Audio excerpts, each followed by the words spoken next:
a block of mass 5 kg move along x axis subjected to a force F equals to -20 + 10 Newton. तो सबसे पहले तो जो force दिया हुआ है F इक्वल्स टू -20x + 10, ये बेसिकली इक्वेशन ऑफ एसएचएम है।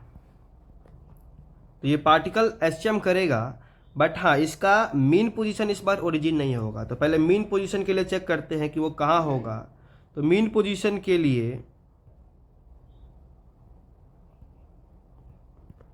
फोर्स 0 होना चाहिए, मतलब -20x + 10 = 0। एंड यहाँ से मुझे दिख रहा है 20x = 10, x = 1/2।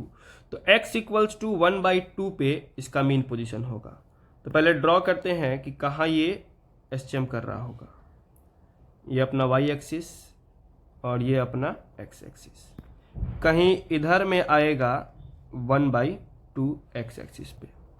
अब हमको ये बताया गया कि ये जो पार्टिकल है एट t = 0 रेस्ट पे था। तो ये रेस्ट पे तभी हो सकता है जब ये अपने एक्सट्रीम पोजीशन पे हो, और वो पोजीशन दी हुई है x = 1, मतलब यहाँ कहीं x = 1 पे, और ये मीन पोजीशन। तो ये हो गया मीन और ये हो गया एक्सट्रीम। अब हमें पता है कि अगर यहाँ से यहाँ तक का जो डिस्टेंस है वो 1/2 का है, तो इधर भी जो दूसरा एक्सट्रीम पोजीशन आया होगा कहीं यहाँ आया होगा x = 0 पे। तो जो पार्टिकल है 1/2 को मीन बना करके हाफ के एम्पलीट्यूड से एसएचएम कर रहा होगा ऐसा। अब पूछा है इसका position and momentum at t = π/4।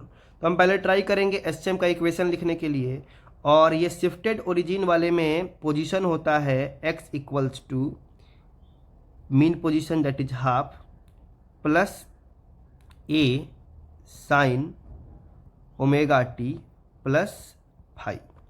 अब यहाँ पे सिंपली समझें तो हमको a पता है 1/2, ओमेगा नहीं पता है। ओमेगा कैसे पता करें? तो ये जो 20 वाला टर्म होगा ये बेसिकली रिप्रेजेंट कर रहा होगा k को। तो k = अपने को बता दिया 20, मास भी कुछ बताया हुआ है क्वेश्चन में 5 kg। तो हम ओमेगा को लिख सकते हैं या ओमेगा स्क्वायर को लिख सकते हैं, बेटर होगा ओमेगा लिख लें, √k/m दैट इज 20/5 का √4 दैट इज 2।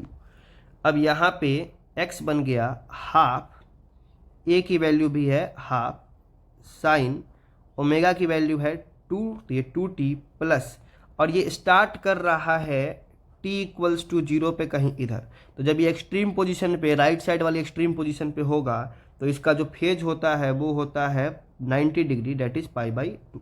तो अपने पास एक्सप्रेशन आ गया है पोजीशन का। अब पोजीशन निकालना है, तो कब निकालना है हमको टाइम बताया हुआ है π/4। तो एट t = π/4 रखते हैं तो x की वैल्यू आ जाएगी हाफ प्लस साइन 2 × π/4 प्लस π/2। ये आ गया हाफ प्लस हाफ साइन, यहाँ पे आ गया π/2 प्लस π/2 मतलब कि साइन पाई, और साइन पाई की वैल्यू मतलब साइन 180 डिग्री दैट इज 0। तो हाफ प्लस हाफ × 0, तो ये हो जाएगा 1/2 पे, मतलब अपने मीन पोजीशन पे दैट इज 0.5 मीटर। तो पहला देख लेते किस किस ऑप्शन में है। तो 0.5 एक तो प्लस का, माइनस तक तो जा ही नहीं रहा है, तो ये ऑप्शन और ये ऑप्शन तो ऐसे ही नेग्लेक्टेड है। हमें बस बी और सी में चेक करना है, और अब मोमेंटम के लिए चेक करना है।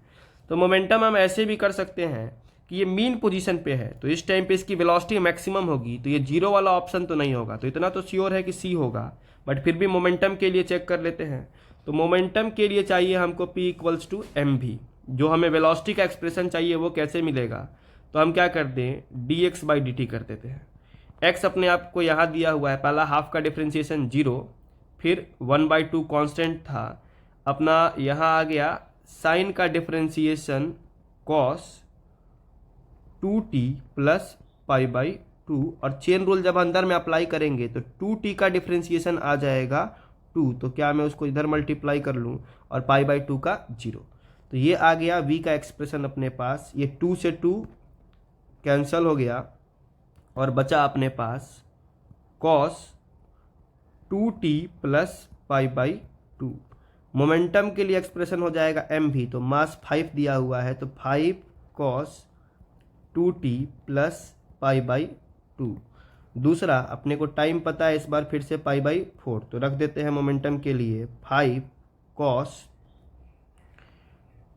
2 into pi by 4 plus pi by 2। फिर से आ जाएगा 5 cos पाई, और cos पाई मतलब 180, दैट इज -1, तो दिस शुड बी -5। तो फिर से जैसा मैंने बोला था ऑप्शन सी में वो दिख रहा है -5 kg/s।